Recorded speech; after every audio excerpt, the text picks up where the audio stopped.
This is Paul McGann, and you're listening to the Five-ish Fangirls podcast.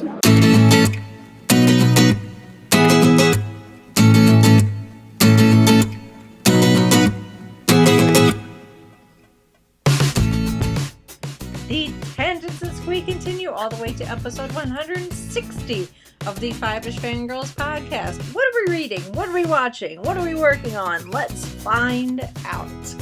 Welcome everyone to this week's episode of the Five-ish Fangirls podcast. So glad you could join us. Let's start off like we do every week. We're on the virtual table and see who joined us this week. This is Brittany in Bethlehem. This is Chrissy in Salt Lake City. This is Holly from Wisconsin. And this is Rachel in Indianapolis, Indiana. Hello everyone. Hello. Hello, everybody. Hello. Alex says hi too. He just punched my microphone. He's like, you forgot to introduce me, mother. He's here too. Me, mother. Well, we've got not a lot of news, but we do have feedback, so I guess that balances out. Usually, yes. Yeah. So, The Crown has cast, I guess, the next generation of next incarnation. It's still the same characters. So it's kind of like Doctor Who-ish, but, you know. Anyway. In a way, yeah. In a way, kind of. So, we all know Claire Foy is done after she's done playing the Queen in the Crown, because they're going along as the Queen gets older, and I guess they're not going to try to do age makeup. They're just going to recast the roles as the characters get older. So they have now found their next age range, I guess, of Queen Elizabeth II, and it is going to be Richard Dormal, maybe? I don't know. Because the UK has 12 actors. Olivia Colman. And she's in everything. And she is in everything. As we learned from the Five-ish Doctors reboot. Yes. So she is going to take over in what they're planning is the 3rd and 4th seasons of The Crown. So, because the whole idea was 6 seasons, presumably, so essentially over the course of 60 years. So Olivia Colman will play the Queen for the next 2 series, and then if they get 5 and 6, it'll be someone else who looks closer to what the Queen looks like now. Yes. So now I'm just like, okay, am I going to be able to see her as the Queen or some of the other characters that I've seen her? I mean, everyone else has played the Queen, so at this point I think she's the only person who hasn't. Yeah. So, why not? Exactly. I guess presumably at some point we'll find out who will be replacing Matt Smith as Prince Philip. So. Oh, for sure. They have not announced that yet. There was. I had one other. Now it's. Why can't I find it? Nope, she lost. There it is. Hello? Yes. Yep, we're here. Oh, okay. Sorry. I had one other bit of news that I just found just as we were about to start recording and make it into the news list, but it is on our Facebook page because I just posted it there, but I just wanted to call everyone's attention to it. But it was Stephen Amell posted a video on his Facebook page that there was a stuntman named Clay Virtue who worked on Arrow, as you know, Stephen Amell fell for Queen in Arrow, and but this Clay Virtue, he passed away a couple weeks ago, and he was someone that was very well known on the set of Arrow and some of the other Arrowverse shows, and so he has a wife and a small child, and they wanted to do something to help out his family after with all this. So so the cast of Arrow and the other DC comic book shows have a poster from the crossover event this season with a bunch of characters, and it's signed by a lot of people, and they are going to raffle it off, and the raffle takes place, or they're going to pick a winner on Friday, and they have a GoFundMe up on there. We can put a link in the show notes probably about it, and they say like for every $5 you donate, you get a chance to win this poster. $5 gets you 1 entry, 10 2, and so on. So, if you want to try to help out and also have a chance to win this really cool poster, go check it out. And it all goes to a really good cause to help out this. I mean, because you think about, I don't know, this was just kind of my thought process, is you think about TV shows and movies, and you think, the celebrities and maybe the directors or writers, but then there's also the people who do the stunts, who aren't, you don't necessarily know their names, but they make the actors and the story look really good anyway. And they're highly trained, but there's always that risk that something bad could happen. So if you enjoy the action adventure, a lot of that's down to the stunt people who work on these. You can donate, and not just for the poster, although the poster is kind of really neat, but to help out this family. And so it's anyway, been unfortunate because there was a stuntman that got killed on the set of The Walking Dead earlier this year, and then a stunt woman got killed on the set of the Deadpool sequel. Yeah, so in the last couple months. So it's a job that has its risks, and even with all the technology and talent and everything, that unfortunately accidents can and do happen. But it's an unfortunate thing. But it's good that that there's the crew and the people working in these productions, they get to know everyone, from the stuntmen to the makeup artists to, the people that make sure the lighting, looks great. And when something unfortunate happens like this, that they're able to kind of rally together and, support any family or loved ones that were left behind when something like this happens. So, yep. So anyway, so go look at, it's on GoFundMe, and and we'll put the link up, and the link's up on our Facebook page too, and with the video, and Stephen and Mel showed off the poster, and there's all kinds of autographs on this thing. So yeah, there's more info there as well. Yeah. All right. Well, that's it for news. Other than there's just a little bit of time left to vote for the Goodreads Book Club as we're recording this. So, depending on when you listen to this, you might be too late. Yep. But go vote, because apparently there's a 3-way tie. Yes. Yep. And I went and looked at my vote, because I did vote earlier. I think I might have caused 3-way tie. I'm sorry. That's all right.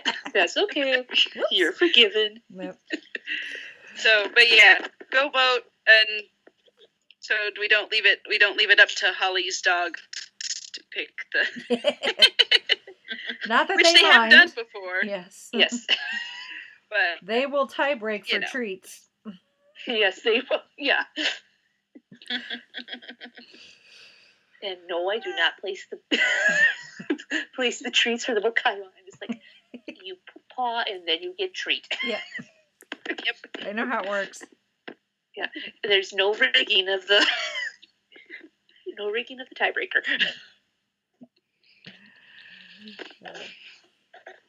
All right. Well, we do have some feedback. So our first bit of feedback comes from several comments that we got when we posted the news about Olivia Colman being cast in The Crown. So we got quite the reaction from people, including from Rachel, not me, another Rachel. She said, I thought I would be disappointed by the next choice, but this is more perfect than I could have imagined. Sarah, aka Keith's other half, said, "Squee!" with many exclamation points. Yeah. Yes. So that is very exciting. Yeah. And then someone from the Indie Disney Meet Facebook page, I don't know if it's Aaron or if someone else, presumably Aaron, because we've had Aaron on the show, said, yay, she was amazing in The Night Manager. Again, she's in everything. Cannot wait. So the general consensus is Olivia Colman, fantastic choice. Yep. So, and then our other bit of feedback comes from Chrissy's sister Shalane. She commented on our YouTube channel. She put a bunch of comments on last week's episode where we talked about Stranger Things. And she has a lot of comments that essentially... do you want me to take? If you want to take it, you can. I mean, I've read it, so I know what she's saying because I was in the copied and pasted it here. So. Oh, okay. So, all right. Yeah. Well, yeah. She's just talking about how some of the shows she likes to watch, Stranger Things, and she took a few months to decide if she wanted to watch it. And kind of like me. This is me inserting. She actually talked to me a little bit about it. She's like, "Is it real scary?" Because she's like me. We don't like scary stuff. And I was like, it is a little bit, but not too bad. I was like, I think you can handle it, and she did, and she loves it, and she's now She did a cosplay of 11 that she posted on her Instagram page, and I'm just like, good job, kid. Back to her feedback. She's been watching a lot of things that are they're a little bit older, things like Friends, I Love Lucy, Saved by the Bell, and she's been watching Parks and Rec and Sherlock, The Crown, and Stranger Things. And she started The Walking Dead. Oh, jeez, you were worried about watching Stranger Things. Now you're watching The Walking Dead. Okay, fine. I don't. She does say she couldn't get. She says yes, she couldn't get into it. So. Oh, she couldn't get into it. Okay.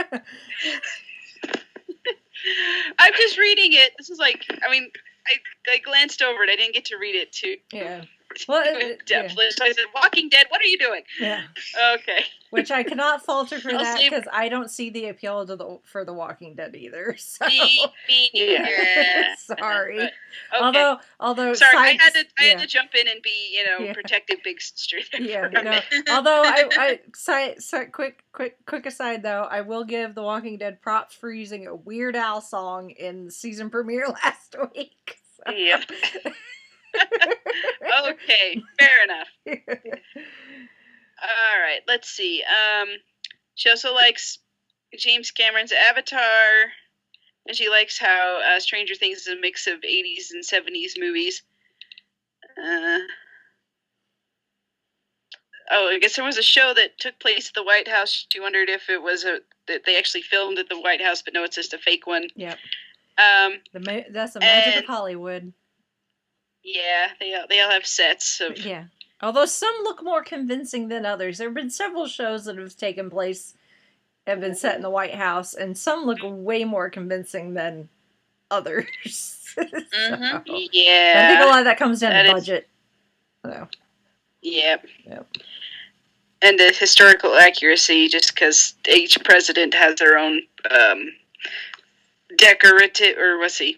Their own flair of decorations or whatever. I don't know. There's that joke of their own style. Thank you. There's that joke about they're measuring curtains and carpet for the Oval Office when they're running for president. Anyway, and then she mentions that Millie Bobby Brown 11 in Stranger Things was in, and I knew this, but I keep forgetting that this is a thing. This was a thing. Yeah. She was young Alice in Once Upon a Time in Wonderland, and Yeah, she was the little Alice.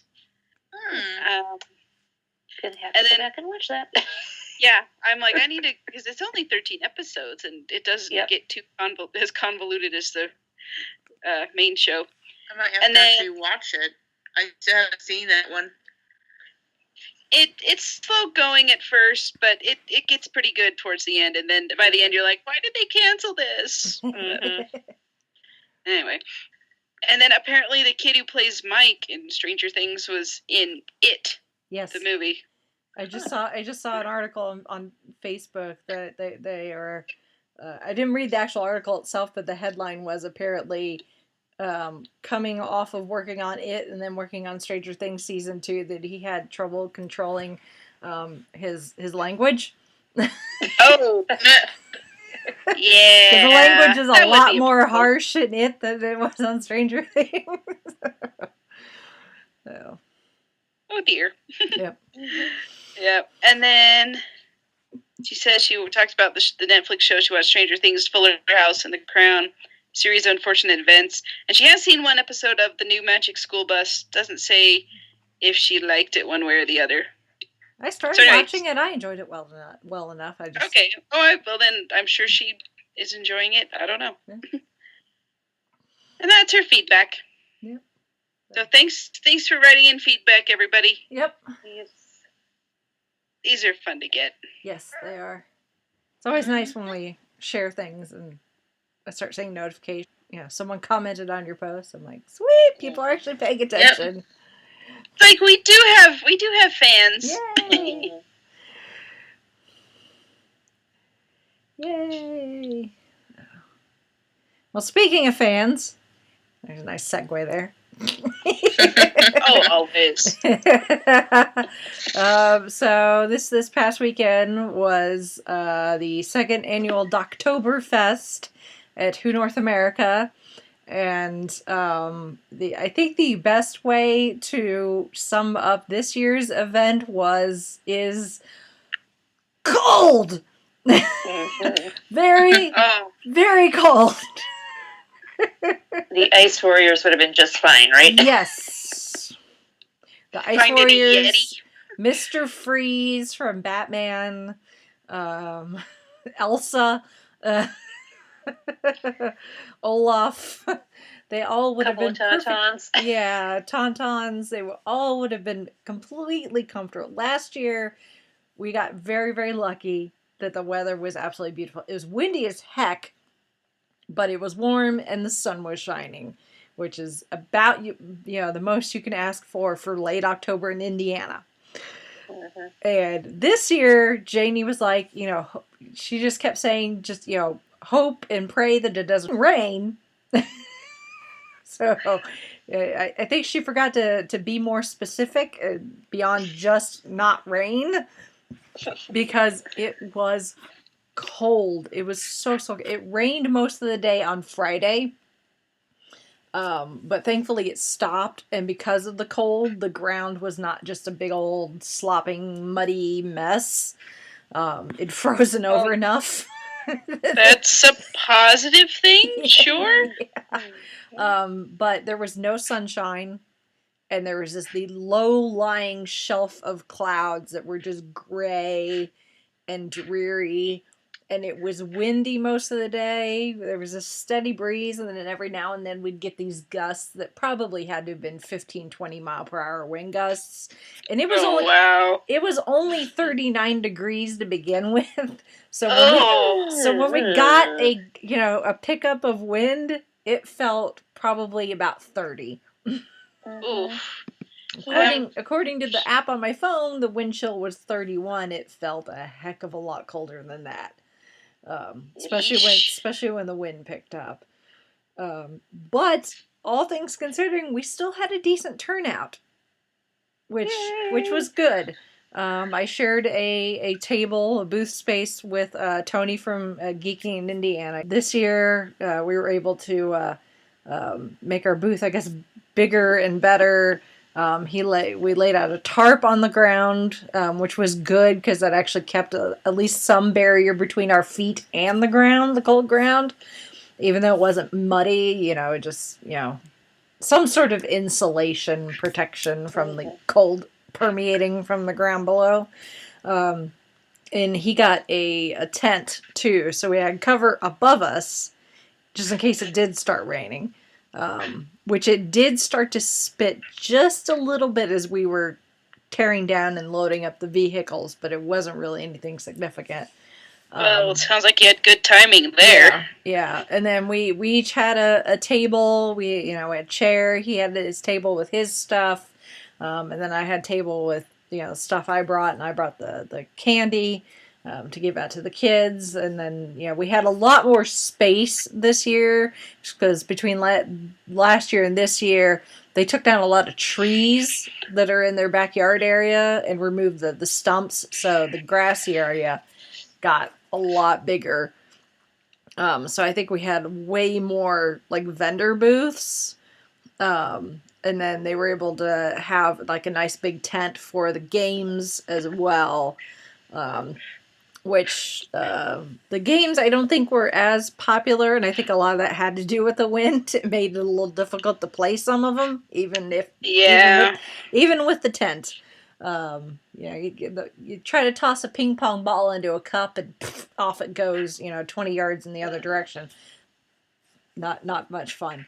But we had some vendors that I think for a lot of them were new. I think a few were repeats from last year. Obviously, Tony and I were repeats from last year. We had James Wilder, who I've interviewed a couple of times for the podcast. He's an author local to the area. He's written the book of Doctor Who poetry, where he wrote a poem for every single episode of Doctor Who from An Earthly Child all the way up to the 50th anniversary special. Cool. And then he's written some other science fiction and fantasy books. Not necessarily Doctor Who, but just, if you're into sci-fi and fantasy, go check him out. I will put a link to his stuff in the show notes. And then I've talked about Danny several times. Little Danny, my pal Danny. Her mom has started a shop making like baby accessories, like binky holders and that sort of thing. So she had a booth this year, and Danny was there the entire time. That girl, so much energy, just running around like a mad woman. And in this cold, I have no idea how she managed it. I guess when you're 7, it doesn't matter if it's only 39 degrees outside. Maybe she was running around to stay warm. I don't know. That could be. I have no idea. But I know when I talked to her mom right before I left, that she said, compared to one of the last events that she did where the weather was much nicer, she actually did way better at Doctoberfest sales-wise than she did at the previous event. So apparently the weather didn't bother her any. That's good. Cold never bothered me anyway. Yeah. I was thinking the same thing. That's just, I had to. Yeah. It was just lying there. Yeah. Well, that's good. Yeah. And then Laura and Elena from And Sewing Is Half the Battle, who we've had on the podcast, were there. Elena was there as the Doctor Who lookalike contest judge again, and she was there selling her books as well. So I will put a link to her website in the show notes as well, along with Danny's mom, link to her shop as well, so everyone can check those out. But we had the pumpkin carving contest again. The winner was an adipose. They carved an adipose into their pumpkin, and the pumpkin was white, so that made it Nice. even more appropriate. Cool. It looked really cute too, like adipose. And then the lookalike contest went really well. There were several entries. The fan vote winner was a guy dressed as the 10th Doctor, complete with coat he got from Janis Joplin. And then Elena got to do a judge's choice winner, and it was a guy dressed as the 4th Doctor was the winner. And then they also did a raffle where people could buy tickets and put their tickets in for autographed photos. They had 2 different photos autographed by Sam Jones, aka Flash Gordon. Nice. They had an autographed photo from Sylvester McCoy, one signed by Sophie Aldred, and then one signed by Matt Smith and Karen Gillan. You can imagine which one had the most amount of tickets in the bucket. Yep. A certain bow tie loving Time Lord and his ginger companion. But the raffle ticket sales from that were going to go towards the museum expansion at the shop, because they've got way more stuff that needs to go on display, but they need cabinets and lighting to be able to do that. So, and I don't know how much was raised with that. I don't think they'd had a tally or anything when I left. So I guess if I find out, I will let people know. But the shop was hopping. A lot of that was probably people trying to keep it from the cold. I'm sure. We would take turns every hour or couple of hours or so. I would go into the shop and, go in and, try to get the feeling back in my extremities. And then I come back out, and then Tony would go in, then come back out. And then Tony's girlfriend would go in and then come back out. And at one point I went in with Danny and then came back out. And so thankfully it was easy enough to go into the shop, warm back up, and then go back outside and, suck it up. But none of us were feeling very by the end, because it was essentially 8 hours outside in that cold. I don't know how I packed up the car and got home, just because all of my muscles were so tense and sore from shivering all day. It was so cold. I mean, I was layered. I did bust out a new cosplay I'm working on. It's still not complete. But it's complete enough that I wore what I had. But I had on long underwear and pants, and I had on my winter socks, and I had several layers on underneath, and I had a hat, and I had gloves, and I made Chauncey bring me a blanket at one point, hoping that would help. And I stayed under said blanket for most of the time, and it kind of helped, but not really. But I was pretty cold and uncomfortable by the time I got home. So the warm shower I took felt very, very wonderful. But we were all pretty frozen. I know Tony was pretty frozen, and then Elena. I'll put a link to the And Sewing the Half the Battles blog, because Elena did a write-up, a recap, and even she said she was in her Captain Jack, the Captain Jack, with the long coat straight out of the Empty Child and the Doctor Dances, and even with all that, she was frozen. So. Yeah, that was the one thing. It was just like, it's so cold. I joked at one point, because Tony didn't bring any of his recording equipment. He's like, at an event like this, it's hard to do interviews, because they had a guy bringing sound equipment and was playing music from Doctor Who and that sort of thing. And I'd brought my recorder, thinking I'd talk to whoever.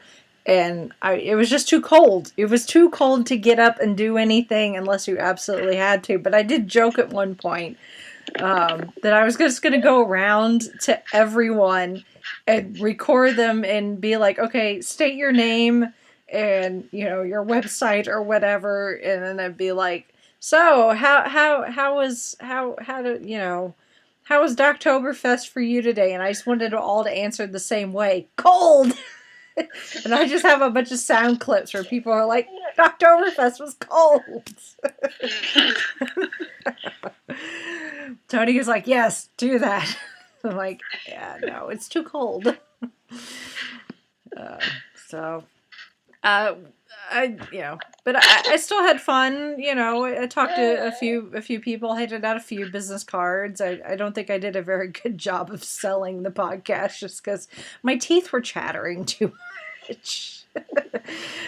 But it was something to do, and I'm always happy to help out at help them with their events, and I'm gonna give Janie a talking to about scheduling for next year. Although even if we moved it to earlier into the month, it could still be just as cold, if not colder.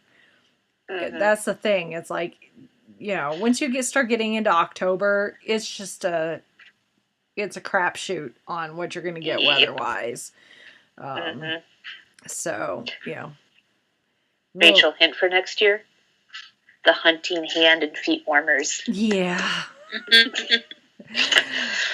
Even those, I don't know if they would have helped. I know. I hear you. Yeah. I don't know if anything would have helped other than maybe a fire pit. I think we're all going to petition for fire pits next year. Even if it ends up being nice, I still want a fire pit. Hey, that would be fun. You could do adipose s'mores or something. Christy, you were reading my mind. Exactly. You were reading my mind. I don't care if it's 70 degrees. I will do s'mores. So yeah, that was Doctoberfest this year. Unfortunately, I don't really have as much to report like last year, but this Mother Nature just did not cooperate this year, unfortunately. It happens. That's October in the Midwest. Unfortunately, that's the way we roll. It could be 2 weeks ago. Heck, last weekend it wasn't super warm, but it was warm enough to be outside with maybe a hoodie on, and you didn't need gloves and a hat and a scarf and everything. You were just be in jeans and a sweater, and you would have been fine. 2 weeks ago, it was 80 degrees. And, oh gosh. This weekend it was 39 without the wind chill. So it can change like that, unfortunately. Yeah. That's Indiana for you. Don't like the weather? Give it 5 minutes. It'll change. seems to be what happens with a lot of things. Yeah. Yep. Yeah. Anyway. Okay. So that was Doctoberfest. Yeah. Oh, I want to mention this one real quick. I was going to do it earlier and spaced it. So on Saturday, this upcoming Saturday, November 4th, at 1 o'clock, from 1 to 5 p.m., there is an event at the library at my library. Well, my library system that I work for and that Jared works for. It's called Local Authors and You. I talked about it a little bit last year, but this year's kind of cool because Jared's actually one of the local authors. Yay! So he and about 30, 40 other authors from Utah, Salt Lake area, are going to be doing writing workshops and also be selling books. Well, Jared, I don't think, is going to do a writing workshop, but he's going to be talking about his books to people, and he actually is going to have paperback copies of both The Long Black and Penny Dreadful and The Clockwork Copper for people to come check out and buy. So if you are in the area, listeners, and want to come just meet a bunch of cool local authors and find some really awesome books. This is the third year, I believe, they've done this event, and I've been the other times, third or fourth year. Now I can't remember. But anyway, it's always been fun, and you get to meet some great new local authors, and you get to find out some really cool titles, and and it's just a blast. So it's at the it's the Viridian Event Center in West Jordan, on the west side of Salt Lake Valley. So come check it out if you're in the area. And Jared will be there. I'll be there. Alex will be there. He's going to be our book selling mascot. We're going to draw people in like, come see the cute baby. Oh, by the way, this is an awesome book. You should read it.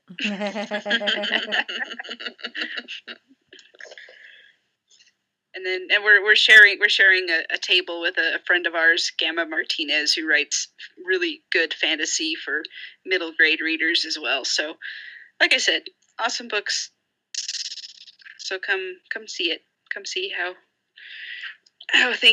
come just check it out. Mm-hmm. Awesome. Alrighty, let's move on to this week's topic, which we have not done this one. I went to go and get like the prompts and was scrolling and to find the notes from last time. April of last year is the one and only other time we've done this. We've had other things to talk about, apparently. So, but so this is one we've done once before. I thought we'd done it. At least it was sooner than more than like a year and a half ago. But apparently not. So this is just kind of a way for us to. There's a list of 1, 2, 6, 7 like kind of prompts. I've done this several times as posts on my blog, and it just kind of gives us a chance to say, hey, this is the thing I'm reading right now that I want to share. This is the thing I'm watching, depending on the prompt. So we'll go through each one and go around, and everyone can share. So I guess we'll start with one of our favorite things, reading. What is everyone currently reading? I only have one thing I'm currently reading right now. Well, why don't you go first? I'm 230 something pages into Harry Potter and the Deathly Hallows, so I'm finally on book 7. Yay! Which I've forgotten just how sad the last book is. Yeah, those first few chapters are just It's like, what happened to the happy, fun-loving, quirky wizarding worlds from the first couple of books? Yeah, that ended book 4, I think. Yeah, that right? Yeah, pretty much. When Voldemort came back, that's when. But that's when it all went down the tubes. Yeah. So, and I'm dreading, other deaths that I know are coming, and I'm not looking forward to reading them. But that is the problem of rereading the Harry Potter books. You know who dies, and you know when. But my goal was to reread the entire series before we go to the park in December, and at this rate I should be okay, but my goal was to read all 7, and then I'd like to finally get around to reading Harry Potter and the Cursed Child, because I have not read that yet. So I need to get through book 7 with enough time to read Cursed Child before I leave, or be able to have it and read it like on the flight down. So. Well, imagine the Cursed Child. I still haven't read, even though I own it since it came out. It should be a fast read because it's in script. I don't even own it. I've thought about buying it a couple. I've been out and about and I've seen it for sale, and I'm like, no, I need to reread the series first. I cannot have a book that's just going to sit there and collect dust and not get read until I read the others. So that's going to be my reward. Is if I can finish book 7 in time, I will go out and get the Cursed Child and read it. So, but that's really the only thing I'm reading at the moment. My Goodreads challenge for the year was 10 books for the year, and I did that. I hit 10 when I finished Half-Blood Prince. So, because I've read a couple of Doctor Who books, and then Jeff Barnes's book as well. So I'll surpass my goal for the year, which is good. I'm not reading any books because I have so many books that I can't make up my mind of what to start reading. Actually, so currently I'm not reading any books unless random fan fiction counts. Hey, it's still That's reading. kind of all. You're reading. Yeah. Reading is good, no matter what it is, whether it's a long novel or fan fiction or the back of a cereal box, as long as you're reading. That was me as a child. Yep. Always reading the backs of cereal boxes or reading shampoo bottles in the shower. Yeah. Yeah. You know, people like, people complain like, oh, kids are on their phones at the table and they're not paying attention. It's just like, I was always reading the cereal box or the back of the ketchup bottle. Yes. I mean, if you so see it's not me, like I was paying attention anyway. yeah, Exactly. I mean, if you see me staring at my phone and I'm not like outside playing Pokemon Go, if I'm just sitting and not moving and I'm staring at my phone, odds are I'm probably reading fan fiction. So yeah, same here. Yeah. I had that question because I don't know. I heard somebody talking about that whole thing. Like, oh, kids are just on their phone, and if you're on your phone and not paying attention to people, you're being rude, or if that's what you do all day when you're by yourself, and it's melting your brain basically. I'm like, but I'm reading a book, which is kind of what I do now that I have a little baby to take care of, and sometimes there's some downtime where I'm nursing him and I have a hand free and they're not going anywhere, so I'm going to pull up my Kindle app and read a book. Mm-hmm.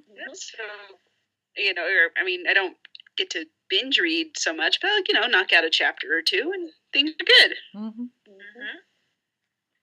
Or I listen to an audiobook, which is kind of, because I went through and because when we decided to do this topic this week, I was like, oh, I've got so much stuff I want to talk about. So kind of the main thing I've been working on lately is listening to the audiobooks of the Dresden Files, and I am partway through, which is book 8 or 9. I can't quite. Are they still narrated by James Marsters? Yes. Ooh, good. Yeah. Oh, does he quit partway through or? No. I have the first 2 books of the Dresden Files on my. I was just because I didn't know for sure because I can't remember if they had switched companies or whatever. I had lost track of who was doing the narrating. So. Oh, okay. Yeah. So James Marsters is still doing, and so far I've enjoyed all of the Dresden Files, even because now I'm on a couple of Facebook groups that they talk they're not Dresden specific, they're just sort of paranormal urban fantasy type of things, and so Dresden Files gets talked about, and people are always talking about it, and they're like, oh, the first 2 books aren't that good, it only gets good in the third one. I'm like, he was kind of finding his feet at the beginning, and every author does, and I don't have that. I went back and reread book 1 and 2 probably 3 or 4 months ago, and I still enjoyed them.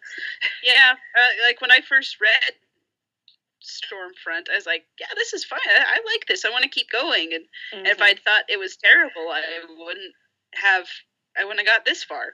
So, I'm like, don't knock the first. The tone kind of changes a little bit from what's going on. Or there's more of a through line, I guess. But yeah, I'm enjoying it. And then there's a couple others. I started reading the second book the first book's called The Nameless City. It's a graphic novel series, and it's by Faith Erin Hicks. And the second one's called The Stoneheart, which is one I'm reading right now. But The Nameless City, it starts out, the premise is there is a city in this fantasy sort of realm, and it's you look at the artwork on the graphic novel, and if you've ever watched Avatar: The Last Airbender, it's a lot like that, but it's not. It has nothing to do with that series, because I thought it did, because the artwork looks or just kind of the style of it, I guess. But the premise of it is that there's this city that every so many years it gets conquered by another group of invaders, and they rename the city. So there's all these people that live in the same city or the same vicinity, and the city is called by the name of whoever's in charge at the time, but all the people, the grous of people who've lived there before still call it the name of the city name that they called it when they conquered it. So it's a city with 1,000 names, but a city with so it's all these people living together, but it's kind of an uneasy truce. Like the group that's in charge now, they have the military and the government are all doing things. So it's like it's all these different factions of people, and so it's this boy named Kai. His full name's Kaiju, but they call his name's Kai, and he's part of the is in the government. He's this great, wonderful person, and they're all like, "Oh yes, we are in charge, and we take care of everybody, and we're so smart, and blah blah blah." But then he goes into the city, like this walled part of the city, and meets this girl, and her name's Rat, and she's kind of a street urchin sort of person, and she's from a different tribe, I guess, or group of people that used to run the city, but they don't anymore because they were conquered. And he becomes friends with her, and it's sort of an adventure sort of story. It's a graphic novel, and it's been a lot of fun to read, and it's actually nominated for the first book was actually nominated for a Beehive Award, which is the Utah Children's Literature Association does these awards for children's books every year, and this is in the graphic novel category. It was nominated. So I read that. So that's where I found out about it. And I read the first one. I'm like, this is so great. So now I've got the second one. That I'm a little slower going because I've had a lot of. It's kind of put on the back burner because I've been had a stack of other things going on. But it's still good. It's still really great. And like I said, again, that's The Nameless City is the first book of the series by Faith Erin Hicks, and it's just I highly recommend it. So if you like graphic novels or fantasy stories or anything like that, check it out. Cool. And I've been kind of on a reading mystery kick lately, so one book I'm reading right now is from the Hamish Macbeth series by M.C. Beaton called Death of a Dreamer. It's about this constable in Ireland, a little town called Lochdoub, and he winds up helping solve these crimes and mysteries. They're real short, little cozy novels. Then another one that I'm reading is Thursday. It's from Thursday Next series called Something Rotten. It's book 4.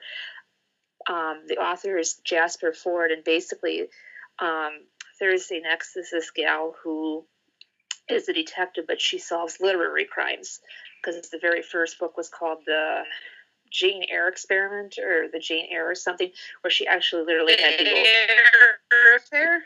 Yes, the Jane Eyre Affair. So she literally had to go into the Jane Eyre Affair and stop all the shenanigans that were going on in the Jane Eyre book. And there were still some shenanigans to be had, and it's really cool if you're. I mean, they make nods to all these different other novels and characters. It's a fun, twisty-turny series. And then the next book that I'm reading, it falls into the paranormal detective mystery. It's the Dan Shamble Zombie PI series by Kevin G. Anderson, and I'm reading the first book. It's called Death Warmed Over. And it's kind of not quite hard-boiled detective, but there's something that happens where as some people die, they can come back. Well, he comes back as a zombie. He has to try to solve who killed him along with doing his other day job as a PI and solving other crimes. So he helps solve the other supernatural characters that live in the city that he's in. So far, so good. Ooh, I think I've added a few books to my list now. Thank you. Yep. I had, and well, here, let me add another one to you, because I had one more that I just barely started. I've just, read the first chapter of it, so I could go either way still, but I'm enjoying it. And now I have to look up the author's name, but I have the title written in front of me. But it's called Heartstone, and it is sort of explain to me, it was Jane Austen meets dragons. Ooh. So, it's the, prim and proper world of Jane Austen sort of a thing. But the people have,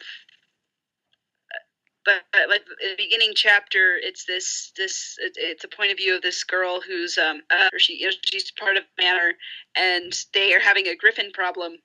And they need the dragon riders to come and clear it out.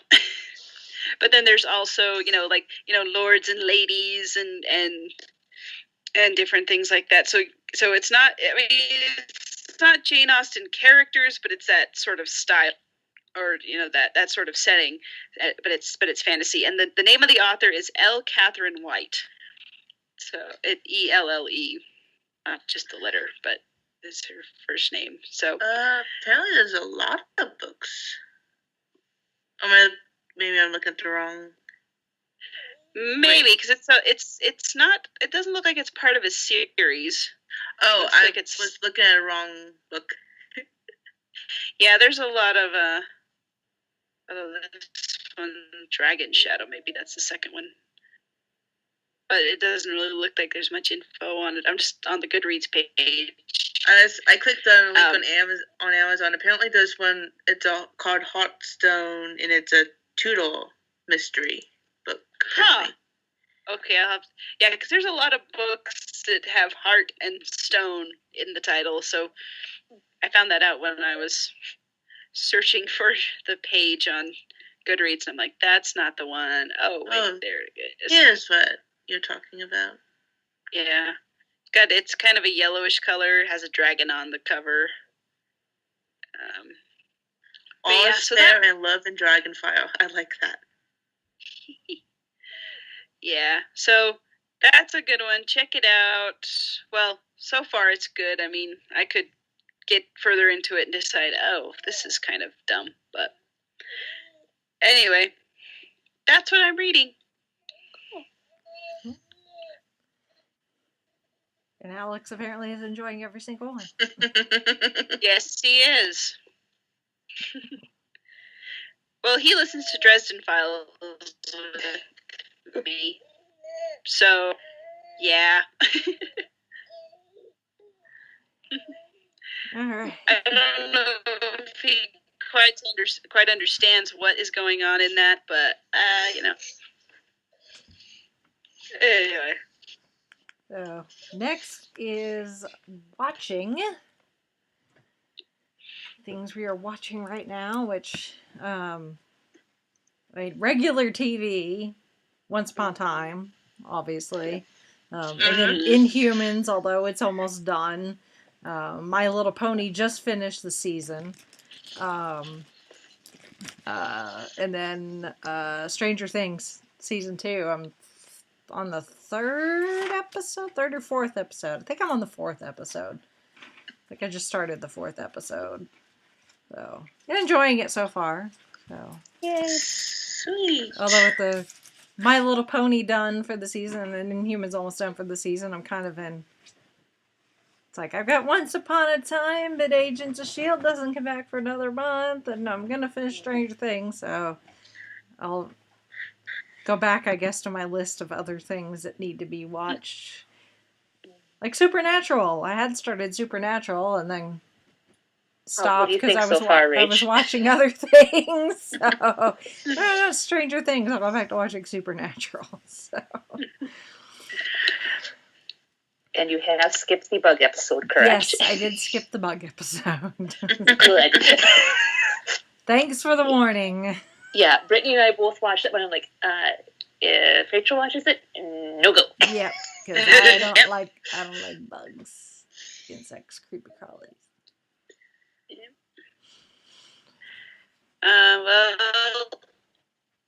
Stuff I'm watching, Stranger Things. In fact, I actually last night we went back because Jared hasn't seen any of Stranger Things, and I wanted him to sit down and watch it because I know it's something he would probably enjoy. Mm-hmm. Not just from the standpoint of it's saturated geek culture, just because of the writing structure of it. I think that would kind of tickle his brain, and he's wanted to watch it. So last night I've seen both season 1 and 2. I binged season 2 last Friday when it came out because I had nothing else to do other than take care of the baby. But he watched it with me. So anyway, last night we went and watched the first, and all the little comments Jared made during during the episode, like pointing out how the guys at the lab were using duct tape to seal their suits, was like, it's like, this is amateur hour. They're really incompetent. Or, that Will was actually smart, that he didn't fall into the horror movie tropes of turning around and staring at the monster as it descends on you. Like, he actually ran home. And even though the monster still got him, but whatever. So there's that. And then there's also, about a month ago, they put all the old TGIF sitcoms on Hulu. So I've been kind of bouncing the world. Dinosaurs is on there. I didn't realize that was going to be one of the shows on there. So I was like, oh, and I forgot how funny this show was. Mm-hmm.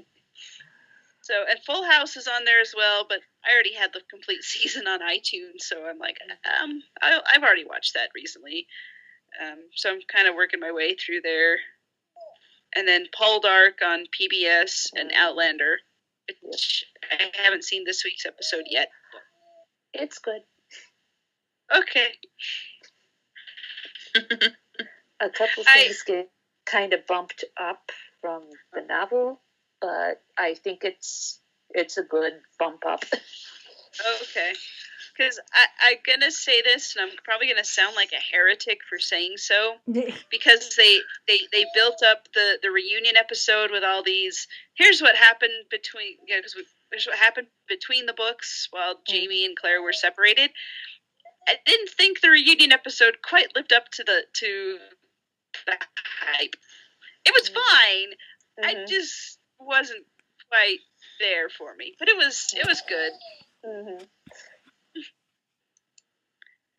So, but maybe I don't know, we might talk about that later, who knows. Mm-hmm. And it was nice to see Mr. Willoughby. Oh yes, Mr. Willoughby, I love him. Mm-hmm. And then Fergus was there, and I'm like, yeah, there you are, I want to hug you. Mm-hmm. You adorable little French kid who's not really a kid anymore, but I don't care, because you're just stinking cute. Mm-hmm. Yep.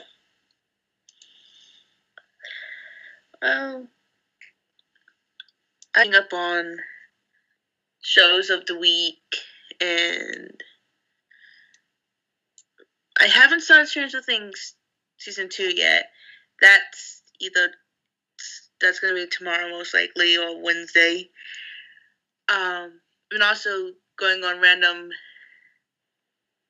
on Netflix and his family choosing a show to watch every once in a while. Right now, it's been Hawaii Five-0.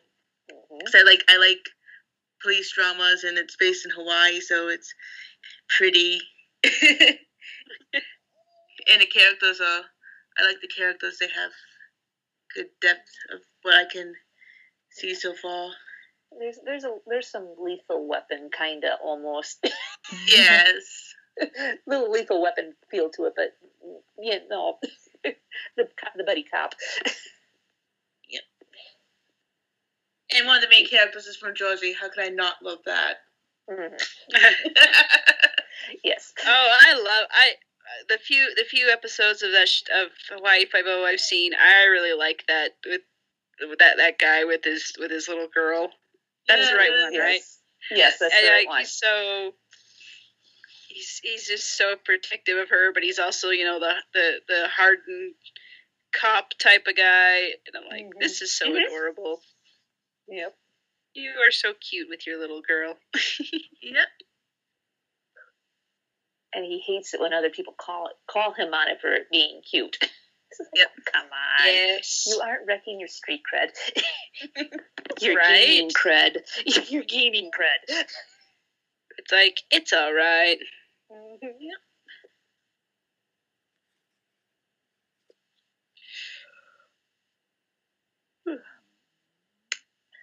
Okay, my turn.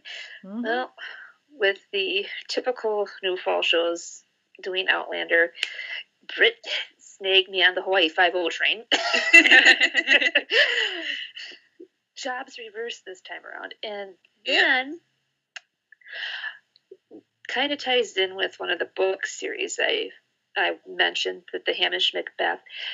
Robert Carlyle, before he did Rumple, and I even think even before he did a couple of the movies that he was in, he was the lead actor in the TV series that was based off the books for Hamish Macbeth. And we found those via the Acorn app. You can get it. You can either do a subscription through iTunes or through Amazon. And I've been kind of sitting and watching those and enjoying the fun. Pretty close to a couple of the novels, but they kind of did some creative license, but good fun. Get to see him in an earlier cop mode. And the gal who played Moaning Myrtle actually plays a quasi love interest for him in the series. Yes. I was like, I know that voice. Quick IMDb. Oh, it is you. Okay. Again, 12 actors. Yeah, she's also been in Doctor Who. Yes. That's right. She was the concrete slab with a face. Yep. Monsters. Yep. No, the actress is fine. It's just that episode. That episode. Yeah, that episode. Is even laughing about it, and he has no idea what I'm talking about. We'll get there, kid. We'll get there.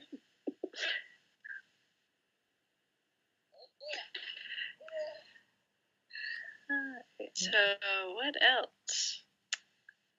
That's all I got. I think that's it for that one. So, let's see. So next is anticipating. What are you anticipating? I think I know what we're all anticipating for something that's coming out this week. Well, yeah. It's like besides that, short-term Thor. Yes, Thor is coming. I'm seeing it Thursday, so the anticipation won't have to last that long. Slightly longer. I go on vacation, and slightly over a month, I finally get to go back to Disney World. Universal and Wizarding World of Harry Potter. So, yeah, my vacation is really like the one thing that I'm like super like, can I go yet? Can I go yet? Can I go yet? Can I go yet? I really need to go on vacation. Please, oh please, oh please. Yes.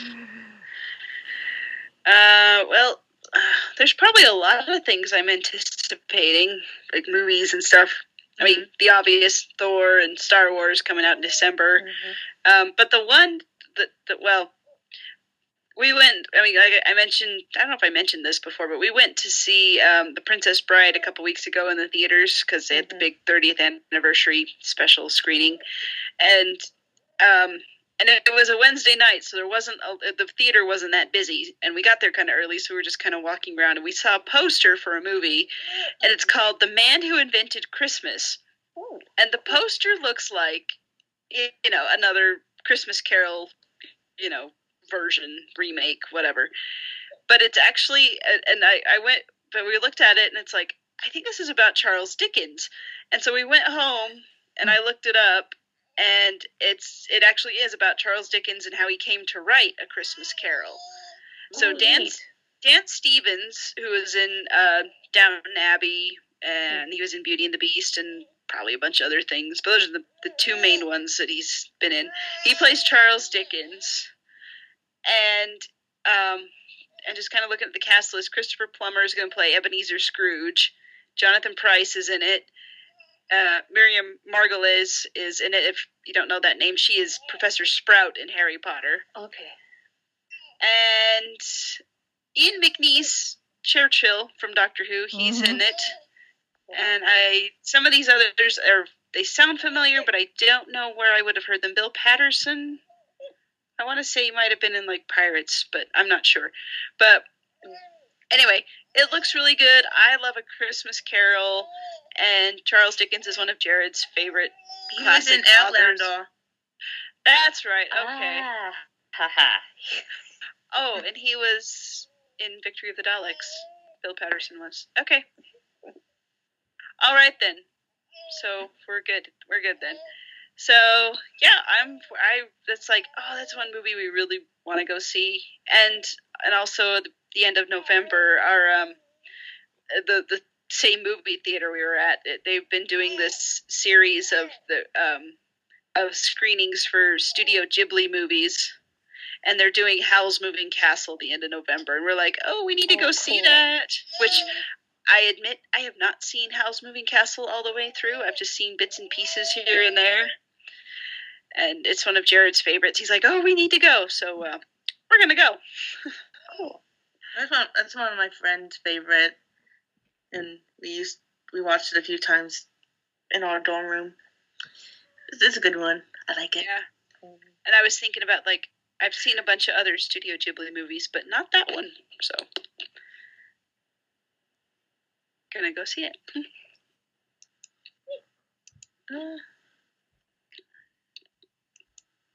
I can't really say, except like the obvious movies. I'm not really anticipating anything. Maybe just for the holidays to come and for them to go. Yeah. Well, given your line of work. Yeah. Like, I love the holidays. Like, I love being with my family. But with my job,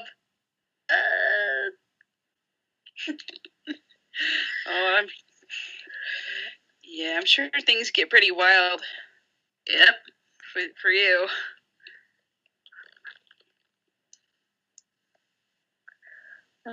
For me, besides the usual, there's one movie that I'm kind of anticipating. I've read the book.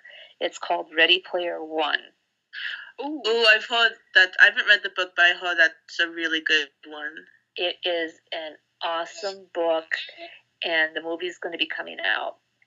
And if reading your book isn't your thing, they do have the audiobook, and it is narrated by Will Wheaton. Ooh. Wesley Crusher himself. It's weird when I do, like, when I have audio, it defeats the purpose because I tend to have the audio while I'm reading at the same time. Mm-hmm. I blame school because that's what we did a lot in school. Mm-hmm. But so that's the one I'm looking forward to. We have a copy of the book, and neither Chauncey or I have actually bothered to pick it up and read it. It's the author's Ernest Cline. Yeah. He does have another book out, but it's I kind of would rank it like kind of like a homage, but a little bit different to The Last Starfighter, and it's called Armada, and that's good too. Cool. So I'm not sure if they're going to be making Armada into the movie, but when I saw the trailer for Ready Player One, I'm just like, ooh, I can't wait. I mean, it's kind of, I relate it to kind of like Stranger Things, but less horror, more kind of action adventure, and trying to solve a mystery without giving too much away.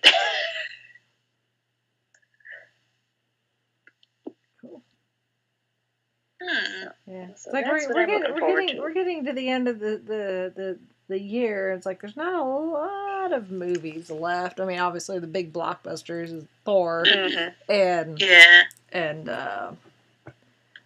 Star Wars, and I guess the Justice League if you care about that. Those are like the three big ones. But there's some smaller movies. There's Coco from Disney. That's not commercial for that, but like ooh. Yeah, there's the third.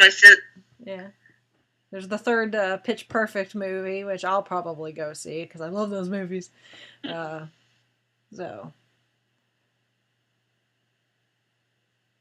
there's plenty to see, even if you don't want to see the big blockbusters. So that, and I'm ready for Agents of S.H.I.E.L.D. to come back. That too. So. Most I've been liking Inhumans.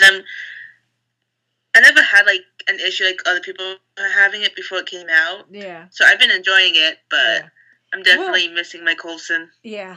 We'll discuss. Yeah. We'll discuss Inhumans once the series has run its course, but we still got 2 weeks, I think. So. Yeah. So. We'll definitely discuss it. So. All right. Next up is.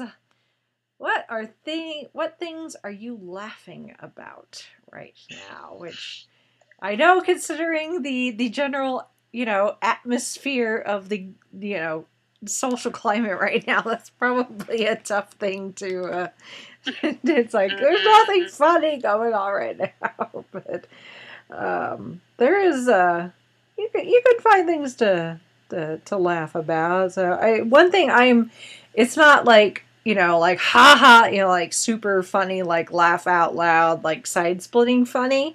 But I found this series on YouTube. It's a British series, and it is called Very British Problems. And they're like 45-minute episodes. I think it started in like 2016 or something like that. But it's...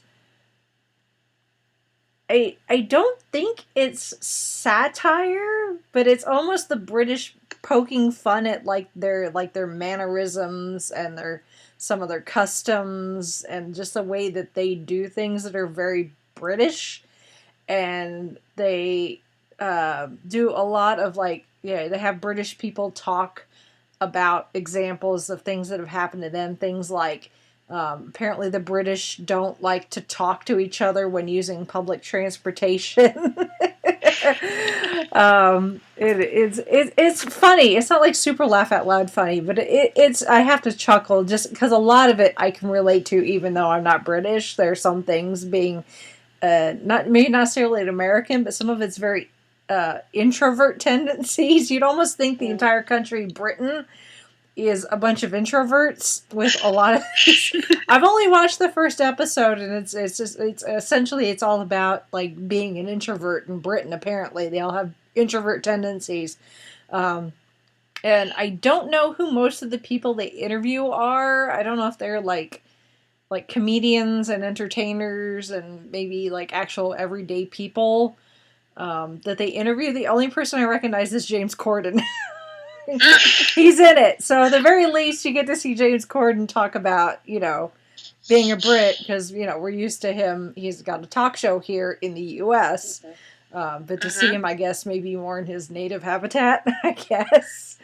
But I'll put a link to the YouTube channel where you can watch the episode. So if you're an Anglophile like me, where you just kind of enjoy everything that comes out of the UK, I just find it kind of because it's like you can't take it too seriously because I think they're really making fun of themselves, but at the same time it is like the things they're talking about are actual things, but it seems almost so ridiculous. It's like that's not really a thing, but it actually is.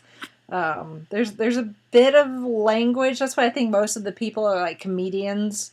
So there's some harsh language and some like examples that maybe aren't necessarily like child appropriate, like visits to the doctor, getting certain exams that people get. But I found it got suggested to me on YouTube. I don't know why. Why something British would be suggested to me on YouTube. But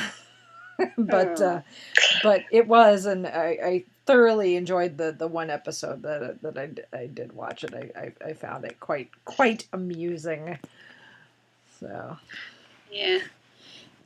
Well, I have a couple just kind of in that vein. It doesn't necessarily. I guess this doesn't necessarily have to be YouTube channels, but I have 2 YouTube channels that I've been watching lately that are really, really funny.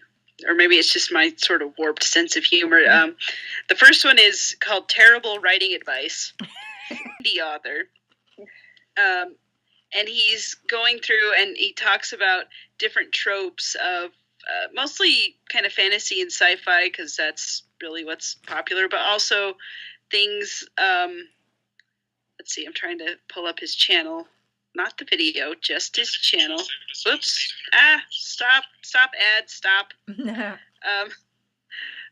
Because his latest video was about cyberpunk, but he also talks about things like how not to write Star Wars, or there's things like, writing war stories, beginning a story, the chosen one trope.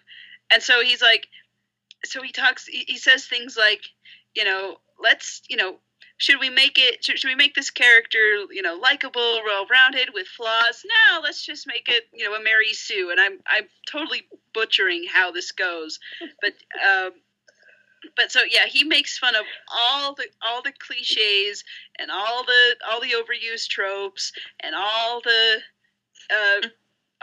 stupid problems if you've ever written a book or you've read a book that or even a fan fiction or something, a story that's had these problems, that you know what I'm talking about, love triangles, and his video on dystopias is so funny because he's like, it's like, let's, how did the government get this corrupt, or how did society get this way? We have no idea. Let's throw in a love triangle.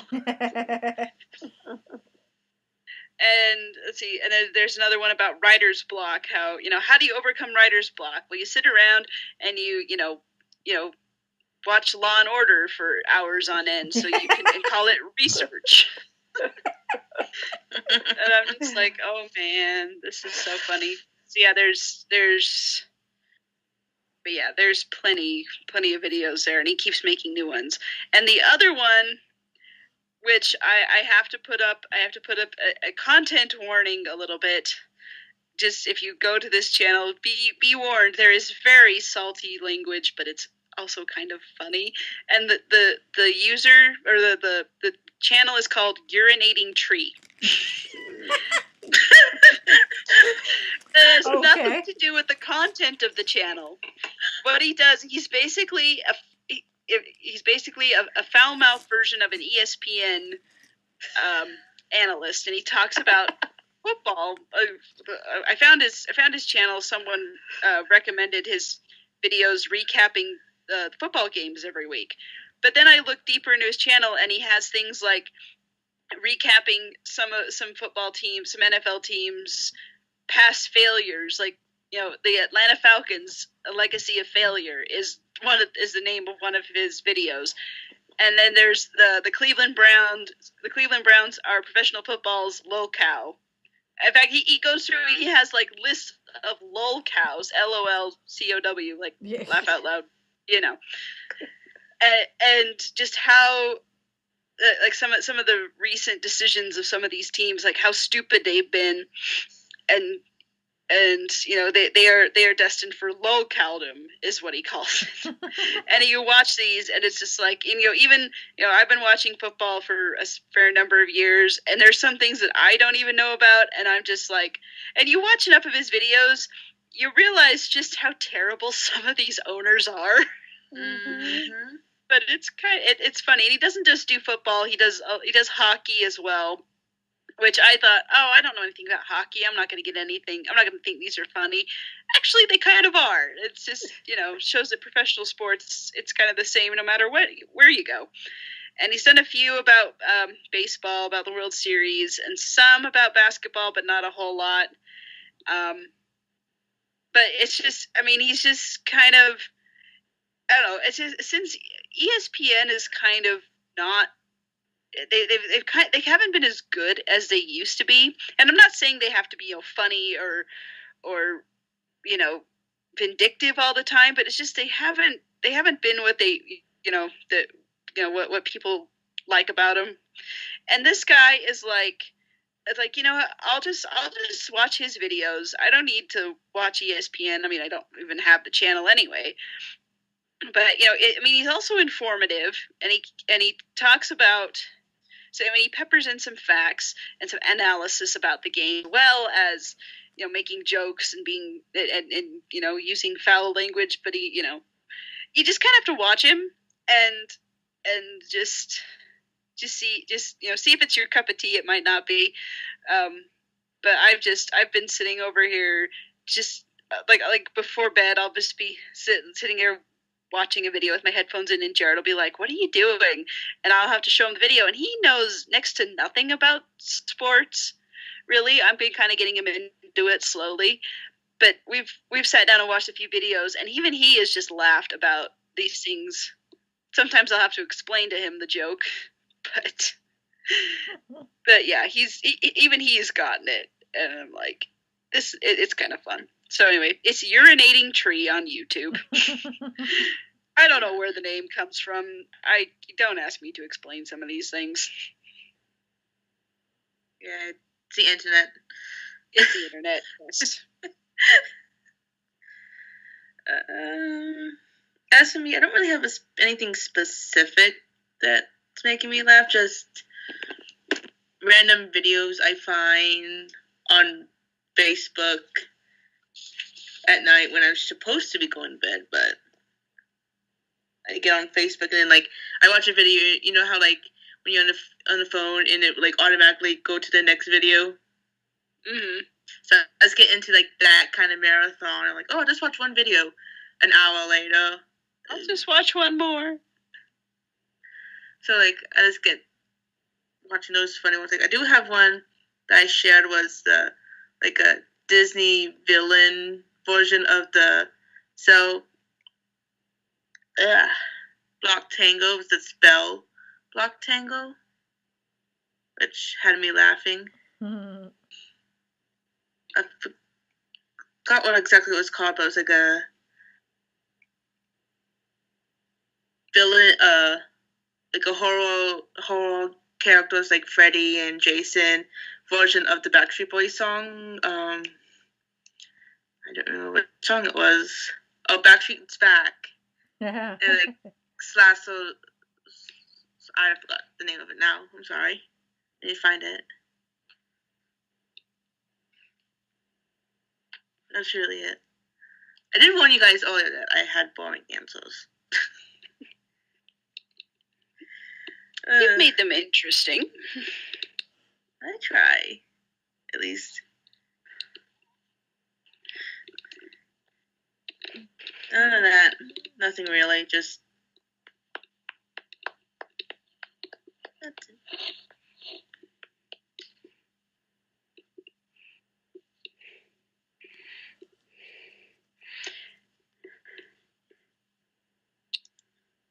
Trying to think what else is there.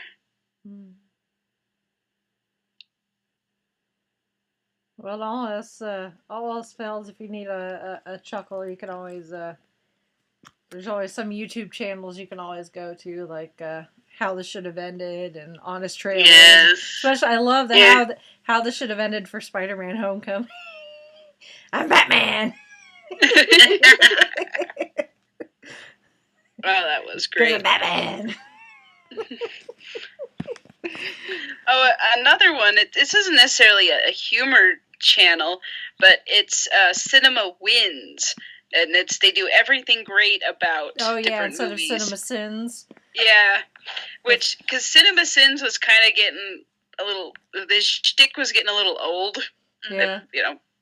In my humble opinion, some people still might like it, and I understand it's a joke, but it was kind of like, yeah, you're kind of reaching there. So, and this is I think it's a totally, well, I'm sure it's a totally different guy who's doing it, but he comes up with good things about certain movies. And I watched all his videos about the Star Wars prequels because everybody has to do a video about the Star Wars prequels. Mm-hmm. And I'm like, you know what? Those movies aren't as bad as I thought. So, like, so his challenge is to find the good things in movies, which is what. So he does that instead of, ripping the bad ones apart. Which apparently, well, anyone could rip the bad ones apart. It's like, can you what positive things can you find? Yeah. Yeah. So anyway, Holly, you're up. What are you laughing at? Laughing at? Yep. Well, or laughing about. Laughing about. Well, I can't remember the exact on the exact title on Facebook, but it's like the kids react, or like the Fine FBE Brothers or whatever. Oh yes, FBE. Yeah, Fine Brothers those Entertainment. guys. The kids react to music, or older like adults or grandparents will be, try to guess the artist and the try song. Not to sing or along, there was one with Halloween Candy where the two teams were blindfolded and they'd have to guess what the candy was just by feeling it and tasting it. And some of those are just absolutely hilarious. Yeah. I go on like random marathons of those videos because I love the ones when it's like kids or teenagers all reacting to like stuff from our childhood. Yes. Like it makes me feel old because like they would like those ones like Do They Know, and like they would play like theme songs from like 90s cartoons and 90s sitcoms. So like I have no idea what this is. I'm like yelling at the computer. I'm like, it's the show. It's this one. How do you not know it? Mm-hmm. But I have to think, wait, I'm like, before they were even born, which makes it feel even worse, actually. Yeah. Well, part of me's just like, I feel so, sorry, I feel so old, or, how do these kids not know it? And I'm like, but this is my chance to introduce them to these wonderful things. Exactly. It's like, it's like, oh, you've never heard of, I don't know, DuckTales, just on a whim. Here, let me show you the original. I guess by now they've heard of it because there's a reboot, but you know what I mean. The kids react to Queen is really cool. I mean, not too much of a chuckle, but just the way that they react is like, okay, kids, you got good opinions on what you're hearing, what you're listening to. Yeah. Or like, what you're saying. Yeah, because it's their first time hearing it, and they're like, oh, I kind of like this. Is like, yes. Yeah. And sometimes they know they know the band. Like I think they did a Beatles one, and some of them knew some of the Beatles songs. Mm-hmm. It's been a while for that one. Okay.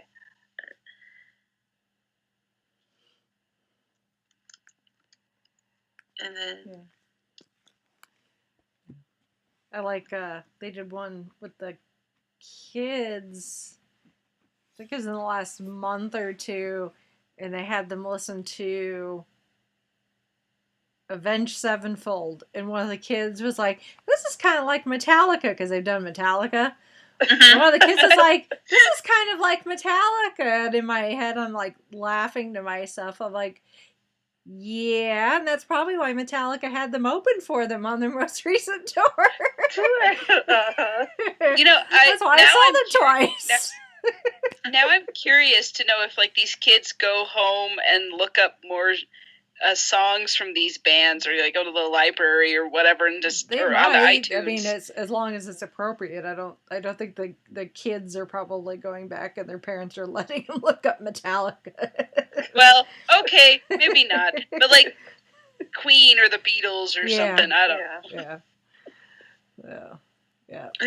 Maybe they're looking at Metallica anyway behind their parents' backs. I mean, of the I guess 4 regular series I have, they have kids, teens, elders, and YouTubers react, and I think the kids are the most fun just because kids have no filter. Yeah. Yeah, the teens they can be, sometimes they'll be brutally honest and sometimes they're not, and then the elders, some of them have no filter, but you could see a lot of them are like, well, I don't want to be mean, but the kids, no filter whatsoever. So yeah, this one they've done a few where like they get the celeb, like the singer or an actor who they react, and they have like the actor react to the reaction. Yes, yeah, the reaction inception kind of. Yeah. So like, I forgot which one it was, but it was someone from Linkin Park was reacting to. Yeah. And they've done a few celebrities react. I know they did one with Candace Cameron. They had her react to old commercials that she did. Oh yeah. She was first starting out. So. Yeah, I think she shared that on her. This was a while ago on her Facebook page. Yeah. And she's like, and she's so sweet and everything. It's like, oh, it's so great to see all these, and it's amazing to see how far I've come, and oh my gosh, my hair. Yeah. And I'm like, oh, I love you. You're wonderful. I'm glad. It's like, as many child actors from back in the day had a real rough go of it. I'm like, I'm glad that you stayed normal. Yep. But yeah, they did the teens react to Weird Al. Yeah. They do a little bit of everything, so. Yes. And like they had like 2. The FB, they had like 2 channels, like FB, and then I think the other one's called React. Yeah. React. Yeah, because the Fine Brothers, they do other things too. Like they'll do like a recap of like a season of Game of Thrones in one take in like 10 minutes. Wow. So yeah. So they do other things besides the reacts, but the reacts are kind of like their big most popular thing. So. Oh, excuse me. I'm awake. So next is listening to. What are you listening to? Which for me, it's just podcasts. Lots and lots of podcasts. Trying to keep up on. Oh yes. On my regular rotations, and then I keep finding new ones, and so like. Yeah. Well, one I found. I don't even know how I found out about this one. It might have been on Twitter. And it's a relatively new one. It's called Another Kingdom, and it's a podcast, but it's not like you think of podcasts like us or Traveling the Vortex or some of the others where they talk about a fandom and news and whatever. But this one is an author. I don't know if how many people out there have heard of Andrew Klavan. Who he's kind of a thriller writer. He's written for adults and teens, and so he's written like sci-fi thrillers and crime novels and things like that. And this one, he's written. It's a story. Oh, sorry, Bubby. Alex decided to start fussing just now. But this one is it's a serialized story he's written, and it's performed by a guy named Michael Knowles. I think he has a podcast, but it's something totally different. And it's there's a new chapter comes out every week, so it's kind of like an audiobook in podcast form, but it also has like sound effects and stuff behind it and music. And basically, the story is the main character is a guy named Austin Lively, who's kind of a hard luck screenwriter in Hollywood. He wants to make it big, but he can't do it just because it's tough business to break into. And then all of a sudden, he goes through this door one day when he's on a movie set or an office, a movie studio office, and all of a sudden he is in this fantasy world, and there's a dead body in front of him, and he's being charged with murder. And so he ends up like going, and there's only 3 chapters out so far, and he gets thrown back and forth between the 2 realms, I guess, and he's trying to decide which one is reality and which one isn't, because it all kind of fits so seamlessly together. So anyway, and so it's updated weekly.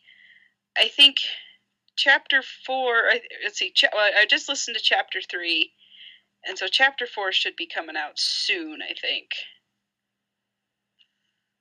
But so that's what I'm listening to. Cool. It isn't regular audiobooks or things. I'm not really listening to there's not really any podcasts I listen to except for us and the boys, really, because I really don't have time to, I have a whole bunch that I want to listen to, just haven't gotten to it yet. But at night I'll listen to ASMR, if that counts as listening to things. Oh, of course it does. That's basically it. Oh, excuse me. What I'm listening to besides my normal podcast is one called The Varburton Reads, where he was on a break for a little bit, but now he's back. But it can range anywhere from like a half hour to an hour, but he picks short stories of all different genres, and he will actually sit and read them to you. Nice. Yeah, and it's been really enjoyable.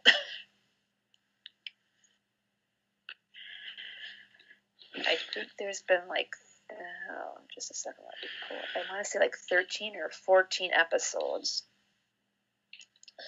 Cool. Yeah. That sounds awesome. Ooh, excuse me.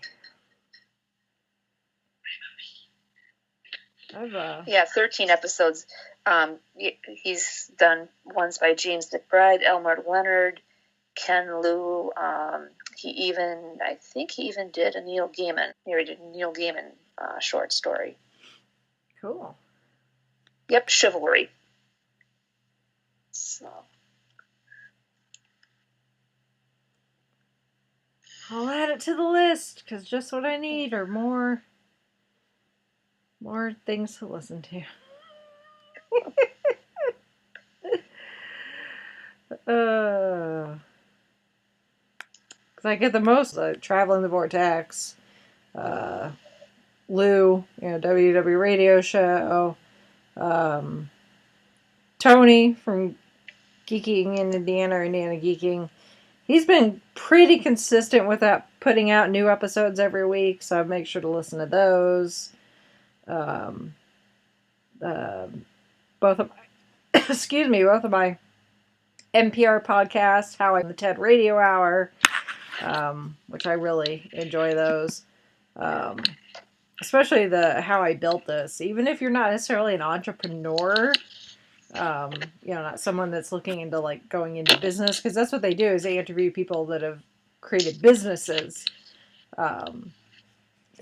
things that we recognize, like Southwest Airlines and Spanx and that sort of thing. So even if you're not into, going into business or, entrepreneur, just hearing their stories is very inspiring.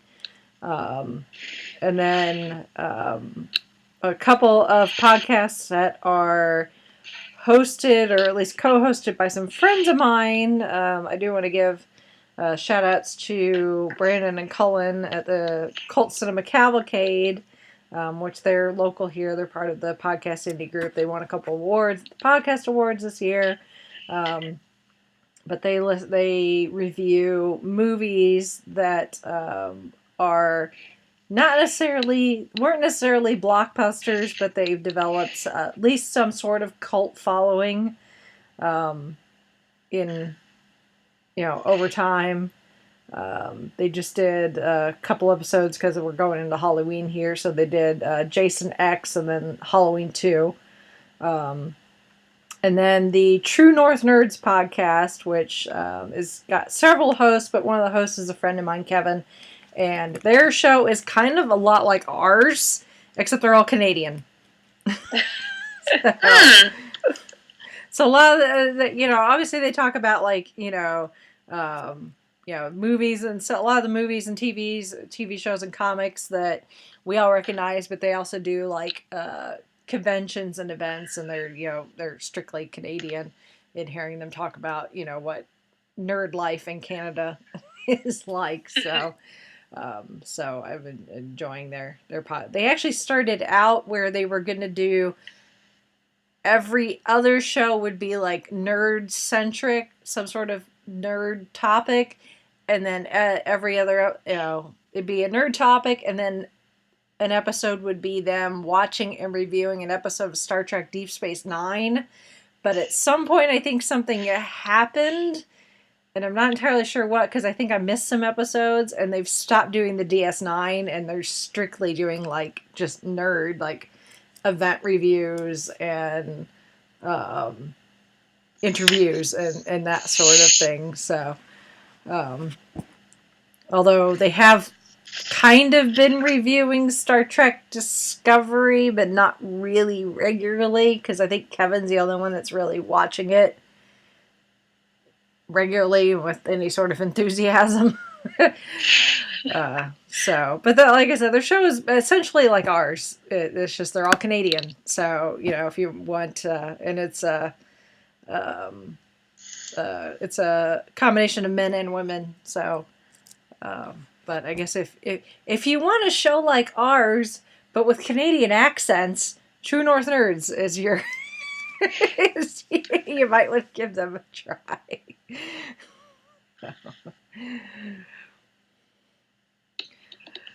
So, awesome. Yeah, but I do not need any more podcasts to listen to. Thank you very much. Well, I've had to significantly prune out oh my goodness. Some of my podcasts because it was just getting ridiculous there for a while. Yeah, I mean, I listen on my commute to work and my commute from work, and depending on what I'm doing at work, sometimes I can listen to them while at work. Although I've been doing a lot of video work recently, so my ears are already occupied, unfortunately. But even then, there's still only so many hours in the day. True. So even if you have a recommendation for a podcast for me, don't, please. Not right now. I don't need anything else right now. That, and I'm listening to a lot of Disney, park music, because I'm getting in the vibe for my trip coming up here in December. Anyone else have things they're listening to? Otherwise, we'll move on to the next one. So, next is, what are you working on? Which, in my case, it's 12 cosplays. 1,200 cosplays, it feels like. All in various stages of being built. Oh, this one that I wore at Doctoberfest. I got the idea actually from listening to True North Nerds like 2 weeks ago. I got the idea like 2 weeks ago, which was not a lot of time to turnaround time to build a whole new cosplay, especially considering everything I needed was not available in stores. It all had to be ordered online, which meant waiting and hoping stuff came in on time. So if you boy. Yeah, so if you didn't see my picture on my personal Instagram that I posted, I am, like I said earlier, it's not complete by any means. It still needs a lot of work, but I'm working on a 10th Doctor Ghostbusters mashup Cool. cosplay. So I'm calling it Time Busters. You're quite the mashup cosplayer. I am. I do like mashups. So, well, I've always loved the idea of doing a Ghostbuster, but I'm not a big enough Ghostbuster fan to actually like put in the effort to build one.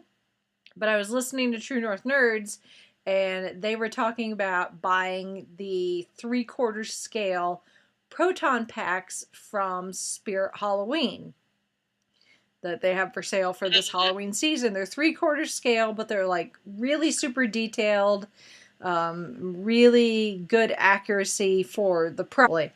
I